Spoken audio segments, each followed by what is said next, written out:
I'm so excited to be here, and I'm very delighted to share with you this message, and I hope that you will leave tonight inspired and on a positive note, starting this new year. It's a great way to start. And the way we think in our mind, how we transform it, and how we see things makes all the difference in the world. I'd like to share a Bible verse from you from 2 Corinthians chapter 3, verse 18. And it says, "And we who with unveiled faces are a reflection of the Lord's glory, are being transformed into his likeness with ever-increasing glory." That word transformed means a process of change. It's a process. Some of us want things instantly, and we want to be changed instantly, but we're going through a process throughout our lifetime of changing and becoming more Christ-like in our character. As a hairstylist, I do my short haircuts, let's say, a men's short haircut, or I do the hairdos on the ladies. I try to make the hair balanced. So here I am just cutting away, and I think I'm making a straight line on their neck. And I look and I say, "Yeah, that looks very even. Their hairdo looks even." But what I do is I always use the mirror as my best friend. I always have to look at their hair, turn their chair around, look to see if that line was straight in the mirror. Because the mirror tells the truth and the reality of the situation. So when I look at that straight line that I thought was straight, the mirror shows that it was slightly crooked. So I would go back and straighten it up. And then I would check the mirror again to guide me along this hairstyle. And that I would do that with the hairdos to make sure that the top of the hair is evenly balanced and proportioned. I'm always checking the mirror to guide me. What may be some of your mirrors in your life that might help and guide you to tell you the truth? Some of us have family members, or we have trusted friends that we go to tell us or to help us along, guide us in our lives. But I like to share that when I went through my struggles, God and his word is the truth.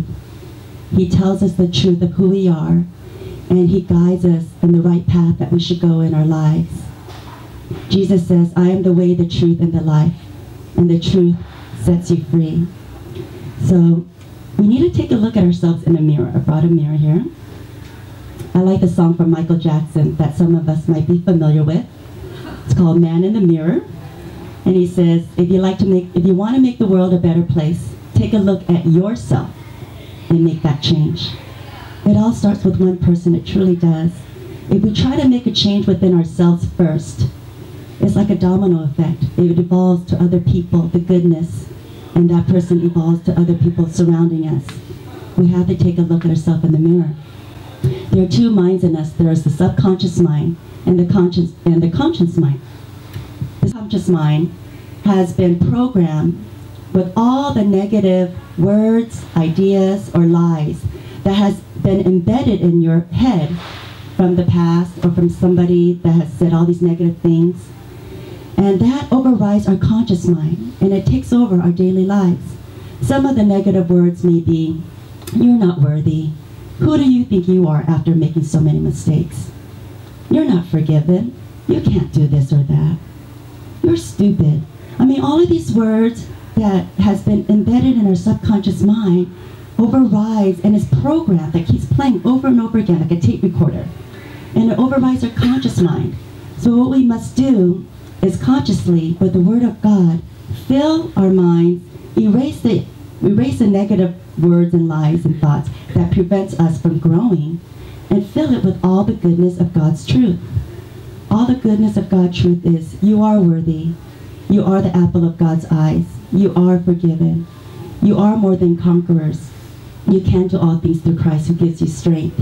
All of these positive words that is God's truth, we must replace it.